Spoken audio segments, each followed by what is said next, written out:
নমস্কার বন্ধুরা, একদম অভিনব পদ্ধতিতে সম্পূর্ণ নিরামিষভাবে আজকে তৈরি করে দেখাবো আলু আর সজনে ডাঁটা দিয়ে উচ্ছের ঝাল। রেসিপিটা কিন্তু নতুন কিছুই না, এটা বাঙালি বাড়ির খুবই পরিচিত একটা রান্না, সবার বাড়িতেই হয়। তবে রান্নার পদ্ধতিটা একদমই অভিনব, আর খেতেও এটা অসাধারণ লাগে গরম ভাতের সাথে প্রথম পাতে। তো রেসিপিটা করার জন্য এখানে মাঝারি সাইজে দুটো আলু এরকমভাবে সরু সরু লম্বা লম্বা করে কেটে নিয়েছি, আর তার সাথে নিয়েছি 200 গ্রাম সজনে ডাঁটা।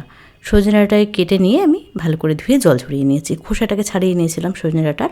আর এখানে দেখুন 4টে মাঝারি সাইজের উচ্ছে এরকমভাবে একদম সরু সরু করে কেটে নিয়েছি, আর উচ্ছের বীজটাকে ফেলে দিয়েছি। ঠিক এরকমভাবে একদম সরু করে উচ্ছেটাকে কাটতে হবে।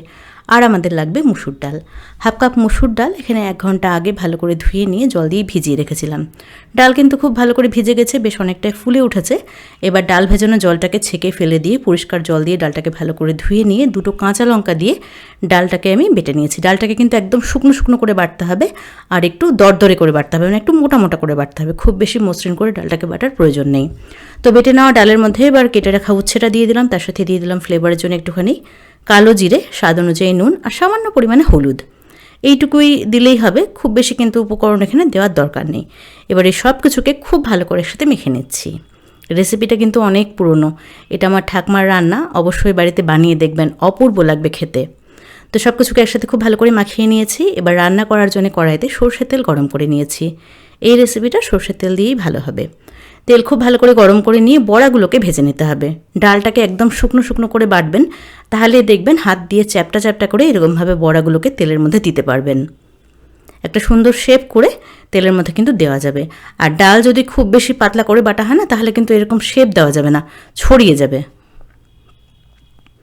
তো ডালটাকে বেশ খানিকক্ষণ আগে ভিজিয়ে রাখবেন, তারপরে ডালটাকে বেটে নেবেন, তাহলে দেখবেন ডালটা কিন্তু একদম শুকনো শুকনো করে বাটা হবে, আর বড়াগুলো খুব সুন্দর হবে, একদম মুচমুচে হয় বড়াগুলো, আর খেতেও কিন্তু এটা অপূর্ব লাগে। বোঝাই যায় না এর মধ্যে উচ্ছে আছে, খেতে এটা এতটাই অপূর্ব লাগে। তো বাড়িতে যারা উচ্ছে খেতে চায় না বা করলা খেতে চায় না, তাদেরকে কিন্তু এরকমভাবে বানিয়ে খাওয়াতে পারেন, খেতেও দারুণ লাগে, আর রেসিপিটাও একদমই নতুন। 2 পিঠ উল্টে পাল্টে সুন্দর লালচে মুচমুচে করে এই উচ্ছের বড়াগুলোকে ভেজে নিতে হবে। অনেক সময় জ্বর জ্বালা হওয়ার পরে মুখে কোনো স্বাদ থাকে না, সেই সময় কিন্তু এরকমভাবে উচ্ছের বড়া বানিয়ে খেতে পারেন, মুখের স্বাদ কিন্তু ফিরে আসবে। তো এখানে আমি একটা ব্যাচের বড়া ভেজে নিয়েছি, সুন্দর লালচে একদম মুচমুচে করে বড়াগুলোকে ভেজেছি, এগুলোকে তুলে রাখছি। বাদ বাকি যেটুকু ডাল ছিল সেটাকে আমি একই রকমভাবে বড়া ভেজে তুলে নেব। এগুলো কিন্তু শুধু মুখেও খেতে দারুণ লাগে, আবার এমনি ডাল ভাতের পাশেও খেতে পারেন। তবে আজকে এটা দিয়ে আমরা ঝাল রান্না করব।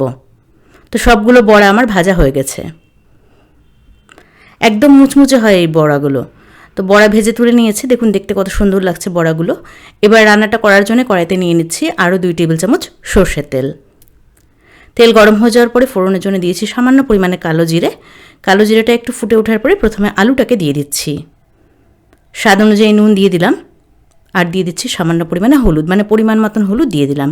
এবার সব কিছুকে ভালো করে একসাথে মিশিয়ে নিয়ে প্রথমে আলুটাকে একটু হালকা লালচে রং করে ভেজে নিতে হবে। আলু যেহেতু ভাজা হতে সময় একটু বেশি লাগে, সেজন্য আলুটাকে প্রথমে একটু হালকা করে ভেজে নিয়েছি। আলু দেখুন বেশ একটু ভাজা ভাজা হয়ে এসেছে। এবার এখানে সজনে ডাঁটাগুলোকে দিয়ে দিলাম। এবার ডাঁটাটাকেও আলুর সাথে ভালো করে একটু ভেজে নিতে হবে। ডাঁটা কিন্তু খুব সহজেই ভাজা হয়ে যায়, আর এখন যেহেতু খুব কচি ডাঁটাগুলো, তো আলুটাকে ভালো করে ভেজে নিয়ে তারপরে ডাঁটাগুলোকে দেবেন।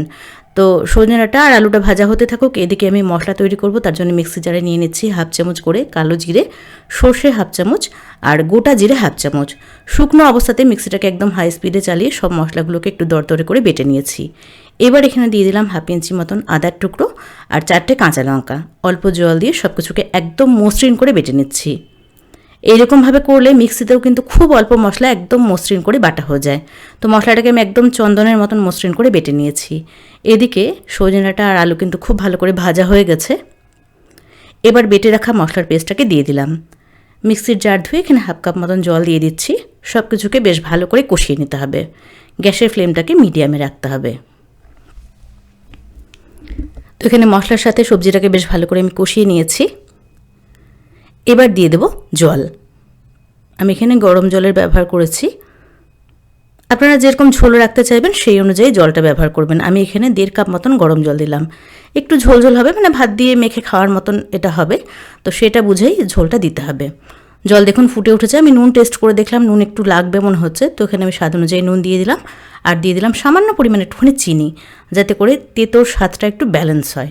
এবার সব কিছুকে ভালো করে এর সাথে মিশিয়ে নিই। মিনিট 5 জন্য মিডিয়াম আঁচে একটু ঢাকা দিয়ে রেখেছি, যাতে করে সজনে ডাঁটা আর আলু খুব ভালো করে সেদ্ধ হয়ে যায়। তো সবজি কিন্তু এই পর্যায়ে খুব ভালো করে সেদ্ধ হয়ে গেছে।